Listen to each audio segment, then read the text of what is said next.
Hello and welcome to Birth of a New Dimension. I am Aurora and I am a galactic walk-in.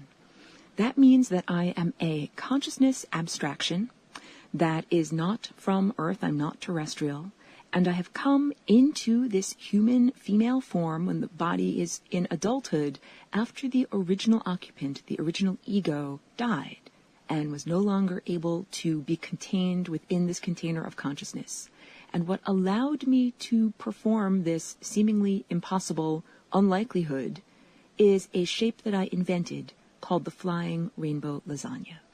So on this show, Birth of a New Dimension, I prepare the ground, just like when you're planting a garden, prepare the ground so that you can plant the seeds in order to grow the ideas or the fruits that you'd like to grow. And for many years, I've been here on the radio and been sharing my artwork in other contexts in order to prepare the ground to plant these seeds, to plant these ideas. And this has been a long journey. I sometimes joke that I am terraforming Earth in order to make it habitable for a rainbow person like me. Terraforming is often seen as like an invasive thing. That's why this is only a joke. But you can understand the lighthearted quality that I'm trying to impart to this. That really, not to offend, but my perception, just let me share my truth here. My perception of Earth's surface culture, like the society that is here, is that it is barbaric.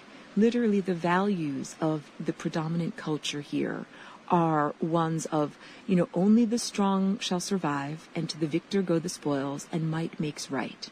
And this approach, this used to be an approach that was in terms of physical strength and physical combat. And now it is in terms of economic combat. Who has the most money is equivalent to many thousands of years ago, who had the biggest muscles or who had the sharpest fangs. And just like in another era where pure strength would be respected and any kind of physical vulnerability would be completely demolished, in this realm, a person that does not have a sense of cutthroat competition or the profit motive and greed, a person who is not motivated in that way to build up a huge amount of wealth or to serve their personal ego at the expense of others in the community or the ecosystem, those people are also at a disadvantage. And what that means is that the subtleties in this symphony tend to get lost or drowned out.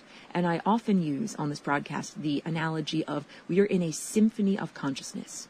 So there's a great deal of iniquity here. So I came into this body, the body was age 27, the previous occupant died, and people often say, I'm not a body snatcher. What happened? So the basic story is that this was a psychic attack that also caused biological damage by shutting down blood vessels in the brain of this body. And if you do that enough and the person stops breathing enough, the person dies. The container for consciousness cannot contain consciousness anymore.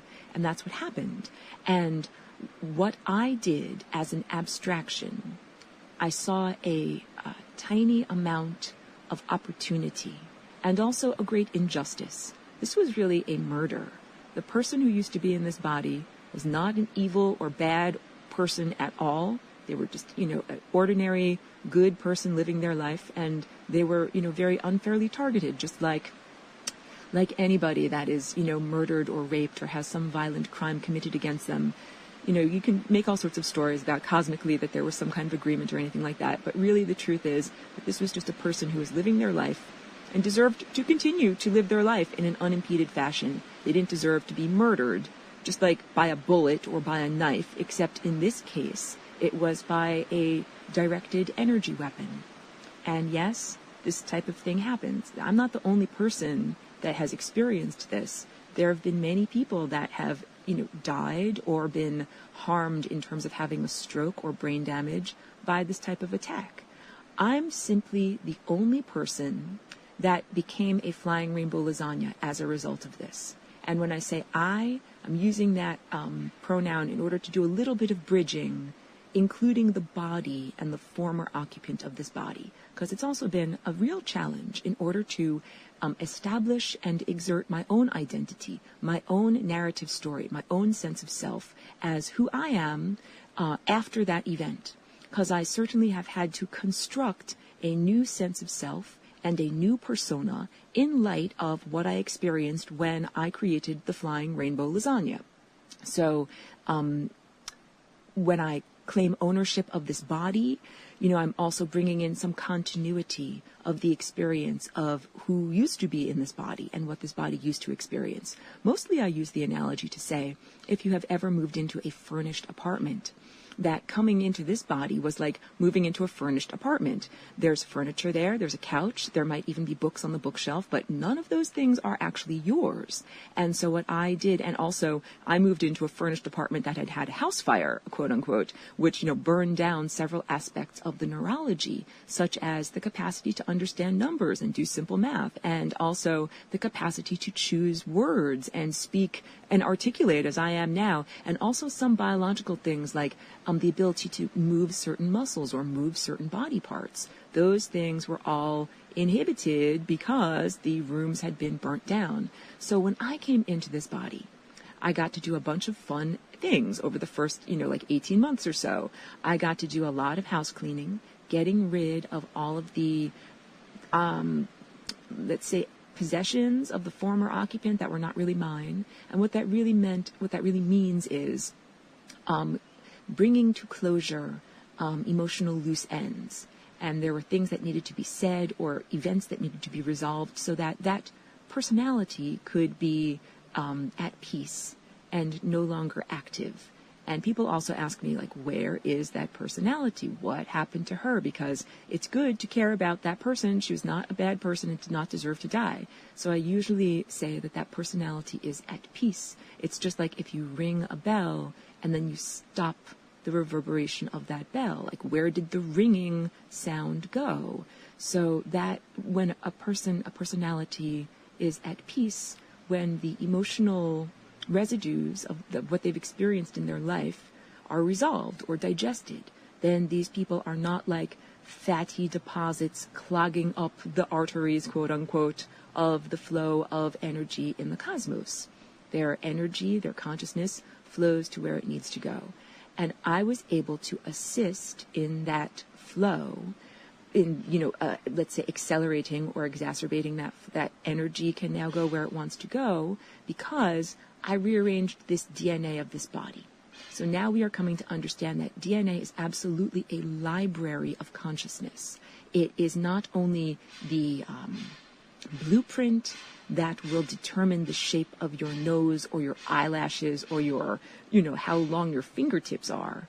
It also is a way of carrying information over many generations. And part of the information that can be transmitted over generations has to do with undigested emotional experiences, like traumas and, things that tend to get stuck and not be resolved. So those things literally cause a change in the shape and the behavior, like the activity of genes. And okay, I like to present each one of these broadcasts as if it is a standalone broadcast, even though I'm really pleased that many people, are here for the journey and they listen to each broadcast. So let me reiterate something that I've said many times. It's the analogy of how science presently understands the DNA code and genes. It's like if you were to understand a Snoopy Christmas sweater. It's woven into the front of this sweater is an image of the cartoon character Snoopy. And the way that science would understand the Snoopy sweater is by, first of all, pulling the thread so that the entire knitted garment is unfurled. Then taking that, chopping it up into pieces, putting it in a blender, liquefying it, adding a bunch of solvents and chemicals to it, and separating out from the threads the amount of red pigment, green, white, black pigment, and then creating like a recipe of what that sweater was made out of based upon the constituent elements when it is chopped up into bits and broken down. However, that doesn't say anything about what the sweater was shaped like when it was actually woven together, what the picture on the front of the sweater actually looked like, or most importantly, what is the cultural significance of Snoopy, of the picture that the sweater, showed to us? So when science, in its present state, takes genetic material, it takes it out of its living environment in the nucleus of your cell, which we would consider to be where it is a sweater that's making an actual picture. And it takes it out of the cell and chops it up into bits and applies various chemicals and really separates it out into its different elements. It doesn't look at how those elements or puzzle pieces were formed together, and actually considers a lot of that information to be not relevant and calls it junk DNA. So now you're beginning to understand the monovision. Instead of having binocular vision and seeing with depth, it appears that science has monocular vision and literally cannot perceive the higher significance of information that is encoded in DNA. So it tends to overlook it, and it says, this is junk, let's throw this information out. And of course, I'm making a broad, slurry of all scientists. Not all scientists are doing this.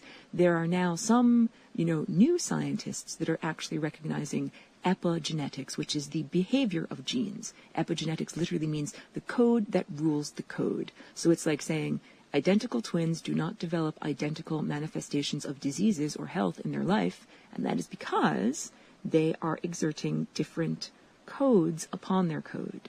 So now we understand, if you have a tool like a pencil with an eraser, I can give you any book, and you can rearrange the words of that book to say anything that you wish to say. You could rearrange it to be any kind of masterpiece, anything from James Joyce's Ulysses to, Alice in Wonderland to whatever, the entire poetic catalog of Emily Dickinson, or, someone like that. With your genetic code, what you have, yes.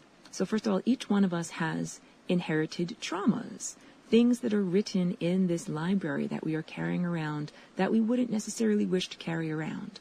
And this, if your present, let's say your present, genetic or manifested appearance is from a person who's Catholic, and this culture is filled with guilt and, the process of shame and all of that type of stuff. And you can say, if in this present moment, that is who you are, and all of these ancestral programs are being carried around, passed down from generation to generation, you can make a choice in this moment about how you continue onward, about what notes you are playing with your instrument, and you can even retune your instrument. And this is not just Catholic guilt, this is Jewish guilt, this is any heavy ethnic guilt, and the concept that it is somehow part of the culture. As I've said on other broadcasts, I've cautioned, once you start to flying rainbow lasagna and you start to rearrange your genes, all of these cultural voices that echo inside of you will say, wait, stop, whatever you do, don't do it, don't press that button, don't pull that lever, don't become empowered, don't make choices about what you really want to be, don't edit out things that really do not serve you. So you are not being a traitor to your culture if you choose not to embody or carry on to further generations certain practices or concepts. Like, I'm not afraid of offending anyone who's listening to this broadcast. I think and feel that the practice of circumcision is horrendous. It's so... The word barbaric doesn't even describe it. It is really unconscionable, and it is considered to be a basic tenet of the Jewish religion and something that is a major part of the culture.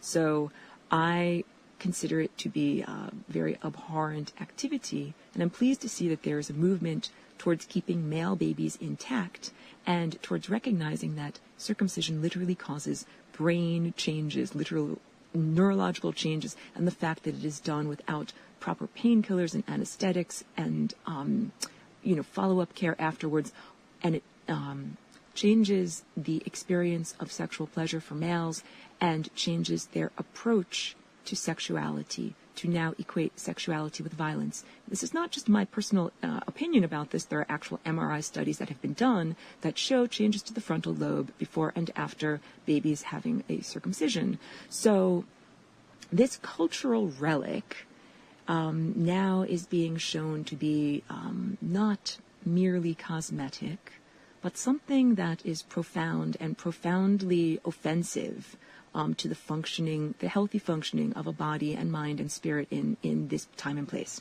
So it is appropriate for parents in this time and place to say, even if your culture of 5,000 years plus says that the way you honor your God is by cutting off a tiny amount of your baby's genitals without anesthetic when it's about a week old, that's not something you should keep on doing and that you should bring forward into the future. And we can also say that some of the patriarchal values that are wrapped up in this practice are also not values that I would wish to embody or bring forward into the future. And you can probably fill in the blanks of what those values are, but they have to do with, lack of gender equality, lack of equality in terms of sexuality, like who has sexual power, and also who has economic power, because this is about where, who owns a child, who is a child a part of a culture, who owns property, and how is that property disseminated.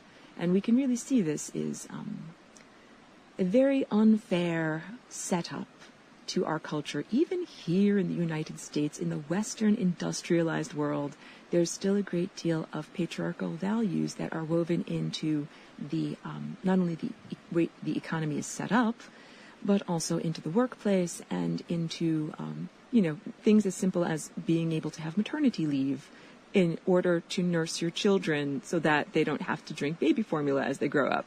Like, these are just very simple things. So back to reining it in, back to my joke that I'm here terraforming the surface of Earth to make it habitable for a rainbow like me.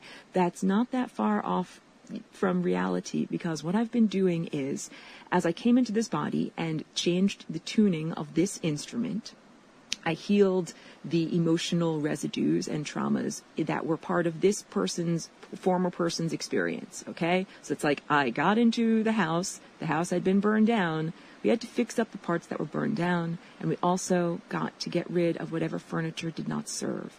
And by doing this genetic rearrangement, which took, a long time, it wasn't instantaneous. It wasn't like I came into this body and all of a sudden everything was rearranged overnight. It took a long time, and it was very, very challenging. And it took a long time for my consciousness to be rearranged. And it also took a long time for me as Aurora to understand the culture that I was submerged within. So you can understand now when I'm speaking to you about my perceptions of the values of this culture, that those are the perceptions of an outsider, and I'm not here in order to just point the finger of criticism and say, nanny poo-poo, you are all bad. No, really, far from it. I am here in order, like an analyst, like a computer programmer, to analyze a system and say, what are the things that are not working here in this system? Now let's debug the program. And as I did that in this genetic code of this body, I am also offering a template to do that. Each individual can do it within their own genetic code, and we can do it as a planet, as a planetary culture, not only involving humans, because now it must be understood how totally interconnected consciousness is, how totally interconnected we are as an ecology of consciousness. Just very briefly, because I don't tend to talk about current events, to keep these broadcasts as something that a person could listen to at any time. There has been recently a mass spraying against supposedly the mosquitoes that carry Zika virus, even though the Zika virus is not very prevalently widespread, and it's having the horrible side effect of killing many, many, many bees. So right now humans are afraid of a boogeyman called the Zika virus. It is a false program, and it's implanted, it is all for an agenda. And the point is, because humans are not thinking clearly, and humans are believing in this lie that serves an agenda, they're allowing a chemical to be sprayed that is affecting the bees and many other benevolent insects and the microbiome, and that affects the entire ecology. So now we understand, if one species is not thinking correctly, that makes them behave incorrectly, and it makes them affect everyone. We are now understanding the pollution that is on Earth. It's because humans are not thinking correctly. And before we get down to blame the victim type of finger pointing, thinking for another, word in order to come up with this here. Many people blame humanity. They blame themselves. They're disgusted by humanity. They say, look at these factory farming practices. Look at this industrial agriculture. Look at this byproducts. We're talking about the excess nitrogens that flow down the Mississippi River, rather, and collect in the Gulf of Mexico and have caused a huge dead zone. It's so easy to look at that and say, humans, you are bad, wrong, and naughty. I shake the finger of blame at you. It would be easy for me to do that as an outsider, right? However, I also have the expanded knowledge of context that says that humans, you're not actually doing this to yourself. And this is not saying, oh, I blame the devil. Far from it. It is to say, humans, you have an implanted consciousness that is inhibiting your true thought. You do not have the capacity to truly think and behave and feel in your natural state because of this implanted invader consciousness. And the invader consciousness is reflected in the barbaric values of this culture. It's reflected in the monocular vision, flat vision of science as it presently stands. It's reflected in the economy and capitalism and greed and the profit motive. So usually around Christmas time on Earth, people start asking the questions like, what would it take to have peace on Earth? And some people joke, oh, we'll just get rid of all the humans. Ha ha ha. No, we don't need to get rid of all the humans. What we do need to do is get rid of the invader consciousnesses. And now, before you jump to conclusions, like the same people who would look at me as an invading body snatcher, and then the same people would say, Aurora, you're like Hitler with the final solution, wanting to get rid of people. No. Like, I'm sighing and rolling my eyes. No, I'm not Hitler with the final solution. I'm not proposing that we exterminate humans or any level or sector of humanity. I am proposing that each one of us utilizes the flying rainbow lasagna energetic oscillation shape in order to rearrange our genetic code so that we don't have any more of these unwanted hijackers or hitchhikers tagging along with us through time. This is what's really going on with the genetic code, that it's a library, and it's a library for consciousness, and that many of us have people in that library, consciousnesses in that library, that are not benevolent, that don't belong there, and that we don't want to be there. And anybody who's ever had any addiction. And do you know something? When I first came into this body so I came in 2001, from the years of 2004 to 2007, I actually smoked tobacco. I was submerged in this culture. I was here in this time and place, and it was a cultural mannerism that I participated in, just like I participated in drinking coffee and eating sugar and basically when in Rome, do as the Romans do. And so I certainly felt what the addiction process felt like, because at a certain point I recognized that tobacco was not benevolent for my body at all. And I said, oh, I can't ingest this anymore. But I was addicted. I still wanted to have it. And that experience, first of all, gives me, a connection and a compassion to anyone who's going through any level of addiction, and also to understand that it was really serving a program, like I was serving a master that I was not in control of. And then learning to quit and not being addicted anymore was the process of changing the shape of my genes. So I came here into this culture and got fully submerged, and I learned, oh, this is what people do. This is how people act in this time and place. And believe me, I ate processed foods with corn syrup in them and all of these different things. I did not discriminate. I didn't know what was benevolent for the body. And then, of course, little by little, I had to learn. So with addiction, what is really happening is there is a non-physical being that feeds off of one's, the physical person's energetic emissions. And it's like a master and slave, dominant and submissive relationship, or a way of setting up the posture of these two forms of energy. And This is all about, we learn in these little fractal lessons how to become free on a much larger macroscopic scale. So first becoming enslaved to a substance, and then learning how it reacts in your body, and then learning how no longer to be enslaved to it by changing the shape of your genes. Because there is a hijacker that comes inside as consciousness and says, you feel bad unless you have this thing. And it feeds off of the feeling bad. I've spoken about this before, how occupiers of the interstices have the capacity through your hacked human operating system to siphon off energy in a very selected way. And it usually is through language, which I'll get into that a little bit later in the broadcast. Language is the most hacked aspect of your operating system. That's why mindfulness, being in silence during your daily activities, or sitting in silence, meditation, these are both two very effective ways of returning to your true mind. Because I can tell you, your true mind is not what is known as the human mind here in this time and place. Your true mind is the mind that you access when you are silent and when you're in abstraction. So I access my true mind the most when I'm making my artwork. It's why I make my artwork. And when I'm listening to music or performing music that I've really practiced and, flows through me very easily. Or at other times, when I'm doing like a comfortable exercise, not if I'm like huffing and puffing and really, trying to run or something like that, but, just like gentle rhythmic exercise or things like that. This is when we bring our mind to a state of bliss and when we do not have verbalization.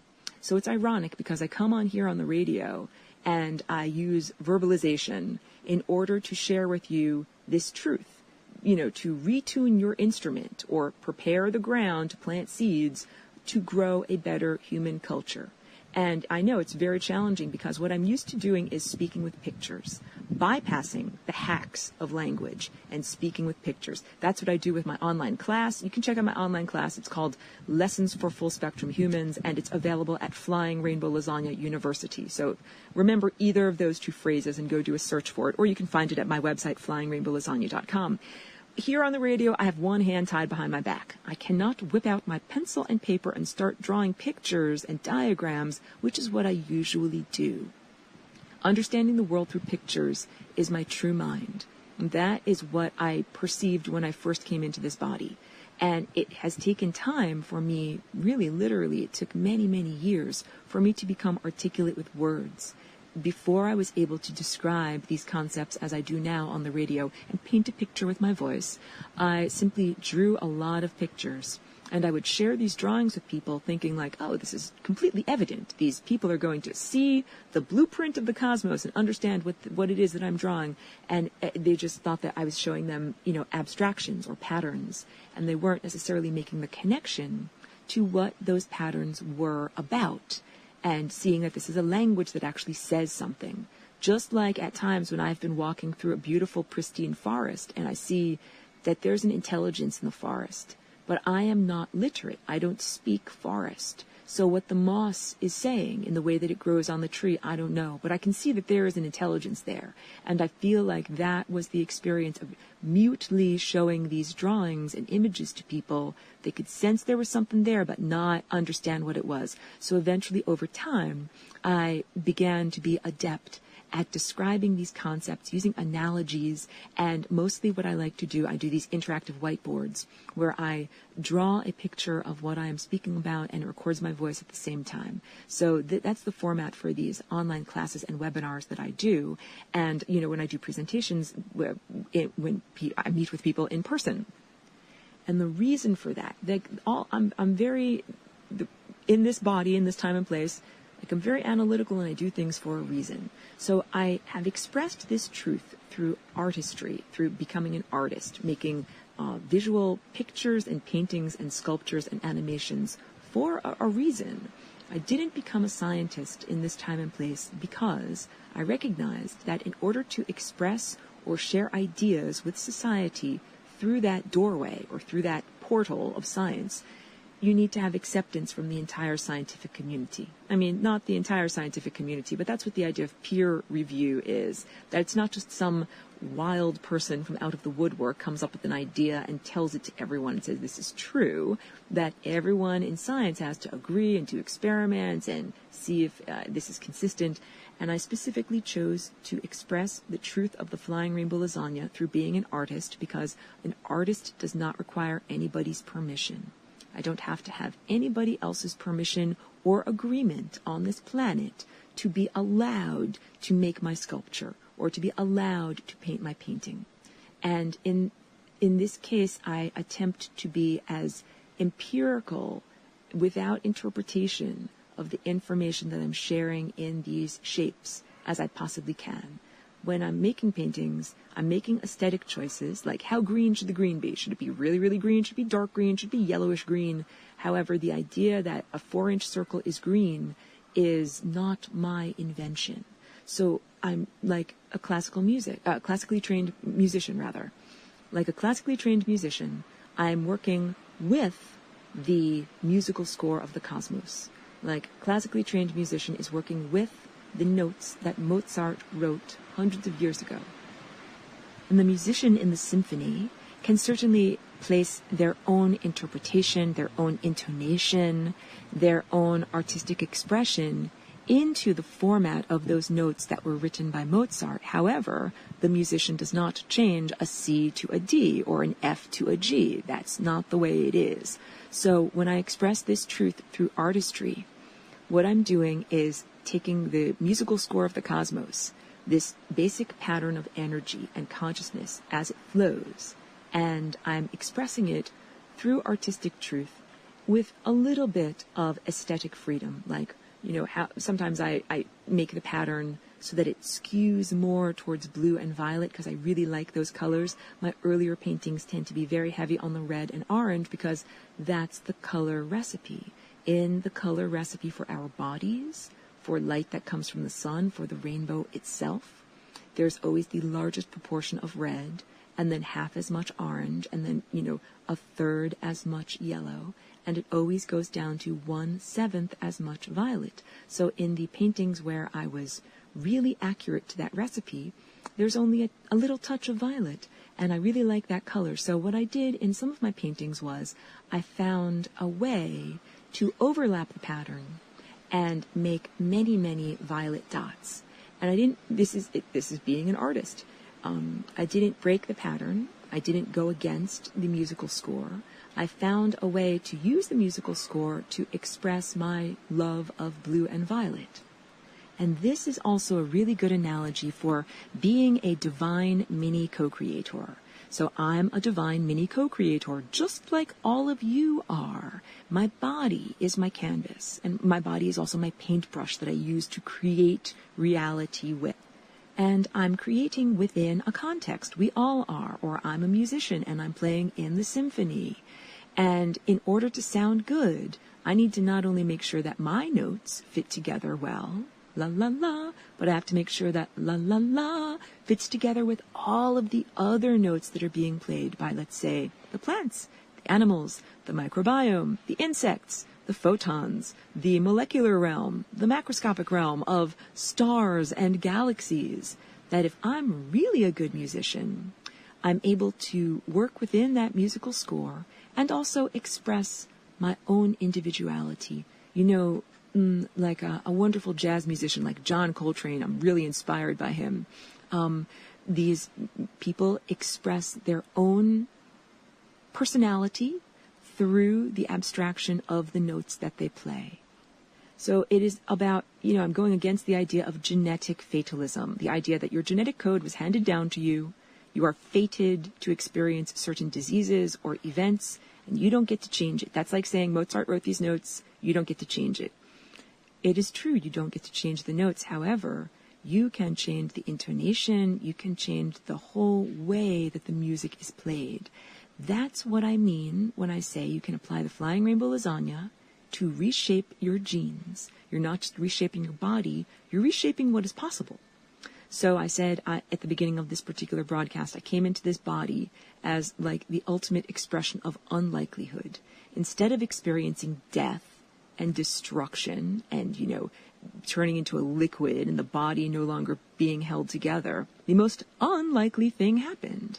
The body was actually held together in a force field of grace that allowed my consciousness to fully inhabit the cells of this body and to vibrate the genetic material and the cells, this whole entire apparatus, and the energy field and the timelines around it, and make it live. Didn't have to die. I like to say the flying rainbow lasagna is the solution to how to die without dying. And I now use the term walk-in to describe myself. But before I had that term, which I got from the handbook, it's called ET 101, the handbook. And my friend Frankie gave that to me when I first was in Woodstock. And I said, this is wonderful. I've been here for 3 years, and someone finally gave me the handbook for what's going on. And it is written for the ground crew, and it's available now as a ebook. And so you can do a simple Google search and find it. It's called ET 101, the handbook. It describes the term walk-in. So that was where I first learned, how to describe my basic experience. It's not an exact fit, but it works pretty well, because before that, what I used to do was walk up to people and say, hello, my name is Aurora, and I am a dead person. It's nice to meet you. And then I learned from their expressions of, distaste or shock or horror, that is not how you make friends in this society, that was somehow socially inappropriate. So I had to learn about how to present this information to people, because, again, this is about cultural context and presenting truth that is empirical in the system of interpretation of an anthropomorphic world. So in the chakras of your body, or the energy centers of your body, when we get up to the higher faculties, up above your heart, you have truth, which is at the level of your throat. Then you have insight, which is at the level of your brow, or, it's the middle of your forehead, and then the top of your head, which is the crown. And the brow and the crown, these are two crucial aspects of energetic anatomy. You may refer, if you wish, to my Lessons for Full Spectrum Humans non-Christian Christ consciousness teaching. And this is all about how the chakra on your body in the center of your forehead connects you with Christ consciousness, which has absolutely nothing to do with the teachings of the Christian religion. And some of the stuff that we have to clean up from our genetic code are the false teachings that have been the software that is erroneous in our genetic code, from teachings from the Bible, teachings that go back to the Torah, the Old Testament of the Bible, and into the New Testament, what is the narrative story of the person, the historical Jesus who was on earth. You can't really believe in that story as it is presented to you. What I would really encourage everyone to do is to cultivate your higher faculties and actually connect with Christ consciousness directly. Instead of reading a book about a person who once connected with Christ and embodied that spirit, I would encourage each one of you to have a direct experience of it and to form your own understanding and perception of what is truth. This is like being in art school.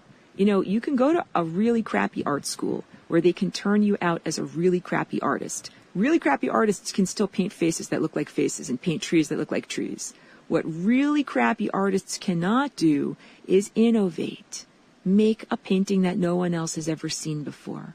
Make something new. Put together a new concept or arrangement or way of putting paint together. So it's like saying, you can go to a musical conservatory. You can be taught, this is how you play notes. This is how you read music. This is how you be an automaton. But they can't teach you how to be like John Coltrane, create and innovate and be unpredictable. Those are the aspects of the flying rainbow lasagna. It is about tapping into your own innate divinity, your creative life force, and I'm speaking to you, organic, multicellular beings that live in a human body on Earth right now. You're my audience. Guess what? You have an incredibly valuable apparatus. Your body. No matter what your body is shaped like, no matter if it's perfect or not perfect, or if you're in a wheelchair, or if you have diseases or anything like that, your body is an incredible vehicle or like a starship for your consciousness. And, when I speak about the flying rainbow lasagna, It is a tool to make the impossible possible. And I see evidences of this every day with people who have some either disability or limitation, and they are overcoming it. Sorry about that background noise. Any limitation or disability that a human right now is overcoming, and not merely by using a prosthetic, many people do that, but and also using spirit and energy and willpower. That is my own journey. I told you the house that I moved into, the physical body I moved into, had a lot of neurological damage. And clearly now I am articulate, and clearly now if you look at my artwork, you can see evidence of my math skills. My math skills are good, but I don't do it the way the previous occupant did it. I now use my true mind, my ability to use inner vision, to visualize shapes coming together and doing these calculations. And it's way faster and way more streamlined than the old way of doing it that does not serve me. So not only did I rebuild the house, I remodeled it and made it in a form that serves me in a better way. And that's what the Flying Rainbow Lasagna makes possible. It makes it possible to overcome blockages, just like if you were a little ant walking across a flat two-dimensional surface. If someone built a wall, you couldn't go any further. But if you sprouted wings and now you were no longer a little ant, but now you were a butterfly, you could fly up and over that wall, get around the blockage, do whatever you need to do. So I do that all the time, every day with my neurology, to be able to move my body parts, that previously I didn't have access to, like literal muscles that I couldn't access because they were blocked off. I now can access because I Flying Rainbow Lasagna around the neurological blockages. I use my mind, I think, I speak, I do all of these things, and being able to do all of these things is a literal miracle, because that was not the intention for this body. The body was supposed to die, or maybe at best the body could live, as a type of diminished, brain-damaged, like mediocre half-existence, but that is clearly not what is happening. So when I'm speaking about the Flying Rainbow Lasagna, it's not just me that I'm here embodying it. It's a song or an emanation or a vibration that is presently here on Earth, and it's interwoven throughout consciousness in many other galaxies also, and across many other timelines. So it's not just local to Earth. And this energy presence is allowing events to happen that are of seemingly great unlikelihood.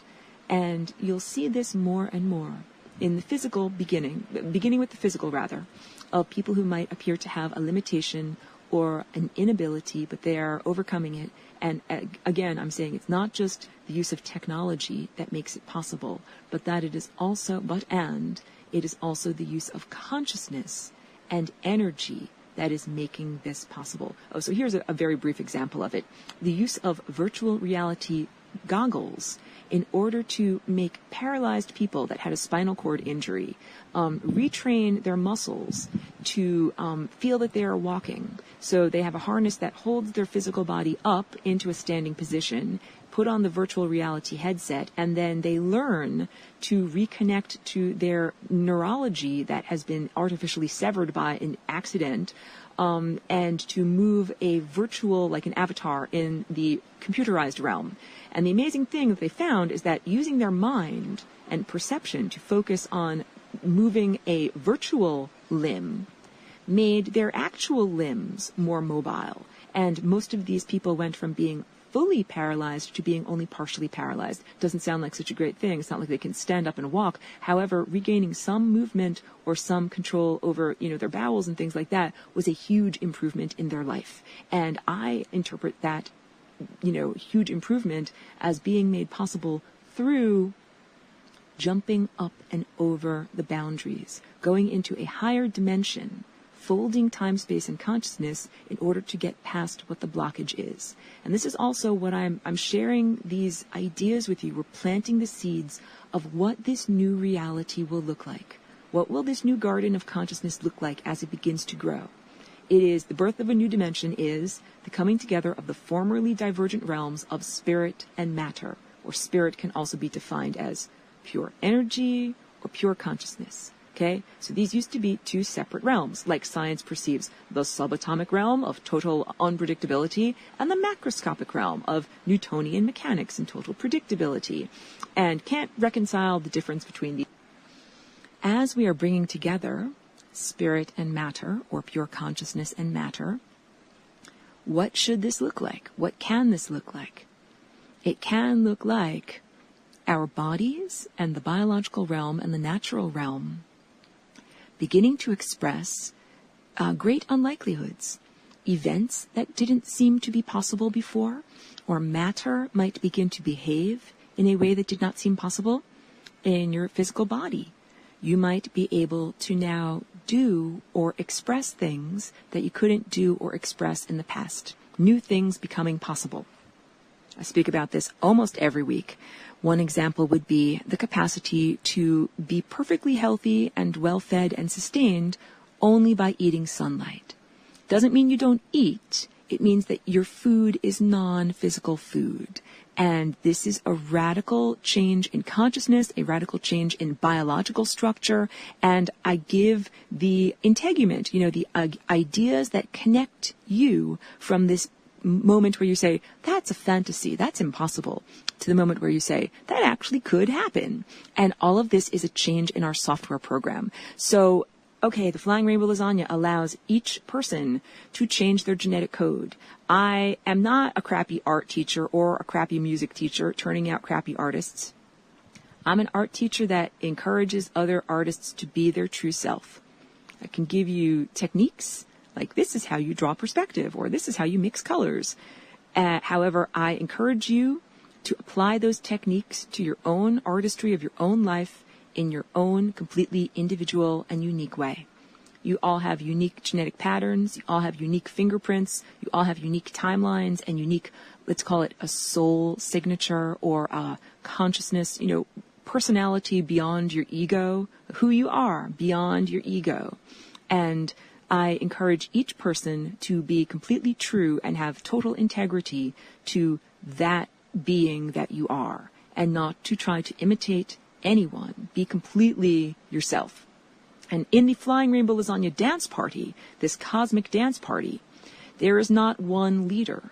There is not one master at the top of a pyramid-shaped hierarchy that tells everybody what to do.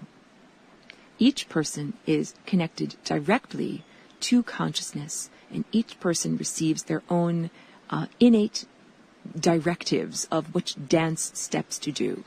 So I don't have to teach, or I don't have to rather command everybody else. Move your right leg, move your left leg, jump up and down, turn inside out, flip up and over. I don't have to tell you how to dance like a Flying Rainbow Lasagna.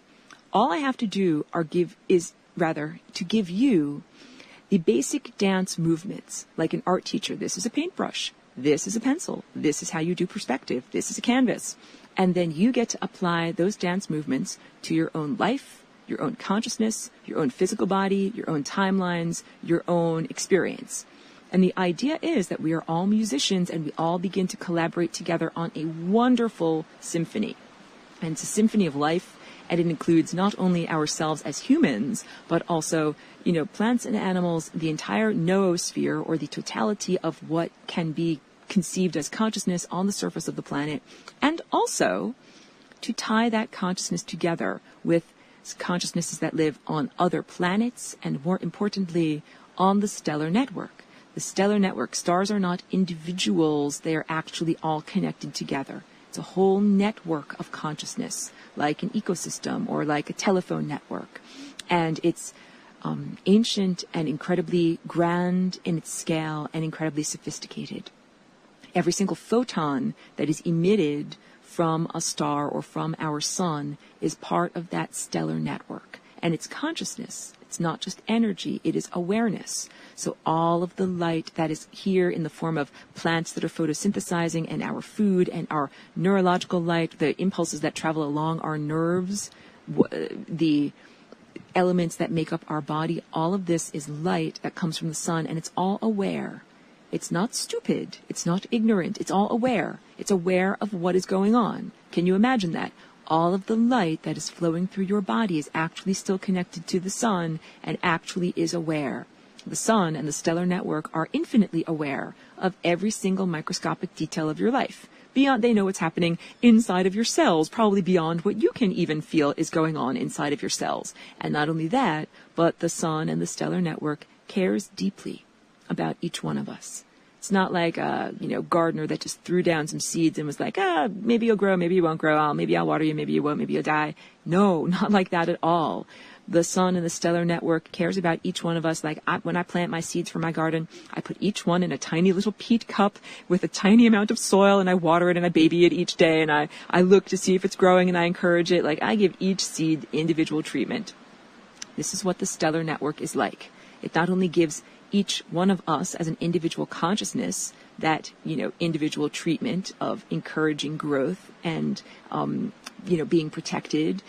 It does that for every aspect of consciousness, every tiny microbe in the microbiome of your gut, like trillions and trillions of bacteria, are all connected to the sun and the stellar network. Every single cell of your body, every single cell of my cat's body, every single cell of the body of this tree that I am sitting underneath, every single thing.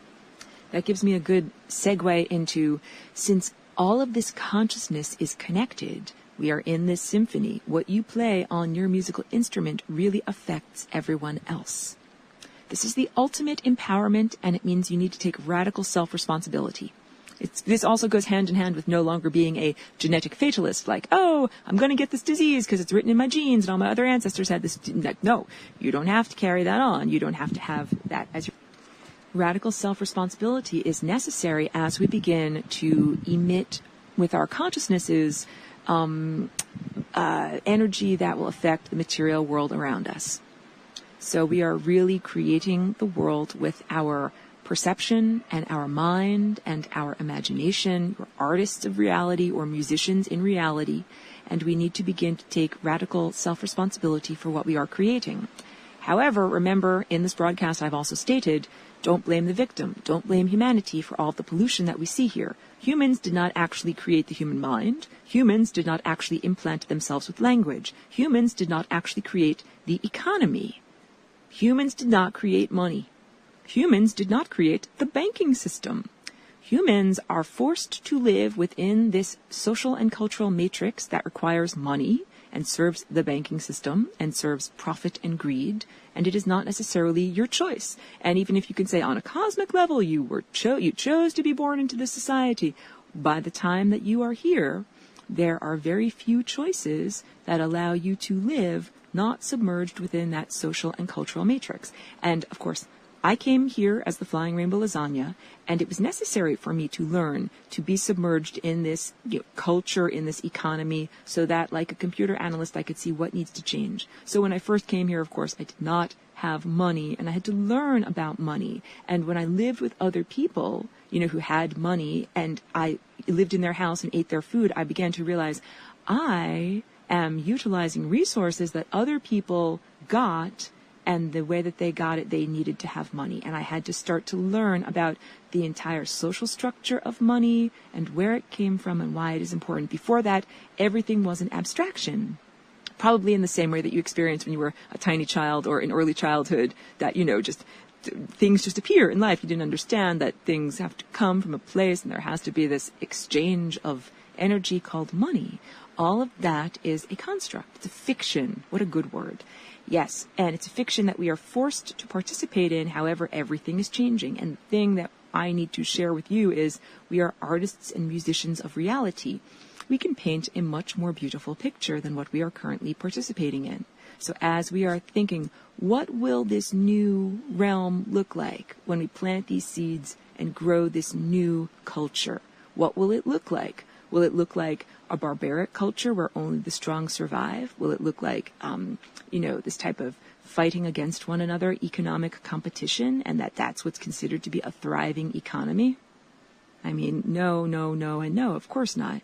I am here sharing these ideas so that we can have a much better garden. We can have a much better garden than what we are presently experiencing. So right now, due to economic iniquity, this place that could be a heavenly realm is actually much more hellish in its experience. And I even speak about that in, I think it's part 3 of lesson 18, the economy of hell, that the economy of hell is this economy of torture and rape and violence that controls and imprisons consciousness, and that economy is reflected in our present physical, human scale economy in terms of pyramid schemes and making money and working for a boss, or, being a low-level employee working for a boss. As we begin to restructure our genes, not only can we get rid of these implanted religious software programs, things that say, like, you are born as a sinner, you are guilty inherently, you are malformed, you deserve to die. You deserve to die and go to hell, but only if you do these things and suffer greatly, that then God will pat you on the head and then you'll be allowed to go to heaven. I mean, I'm mocking this idea because I really hope that you understand these are ways of trapping consciousness. This is not freedom. And I really do believe that there was and are many Christ teachers, beings who embody Christ, who have come here and who are attempting to teach humanity how to be free. And that each time the message gets corrupted. So when you look at the Christian religion, understand there was something true. There was a kernel of truth. It's been horribly distorted. It's like almost imperceptible in there. And the flying rainbow lasagna is not a religious ideal. This is not something that only a person of a certain faith can practice. It is literally something that is for every level of consciousness, including the occupiers of the interstices. Because I've spoke about this on other broadcasts and I only have 1 minute left. But the flying rainbow lasagna is the antidote. It's the solution that allows us to send home, back to the source, everybody that is stuck on the interstices, to melt the fatty deposits out of the artery of the cosmos. And we do that by rearranging our own genes. Rearrange your own genes. It's like think globally, act locally. What you need to do is rearrange your own body. And in doing that, that affects culture, that affects consciousness, that has far-reaching and profound effects all the way across many timelines. The end of this broadcast, certainly not the end of the journey. Please continue to be with me as we give birth to a new dimension.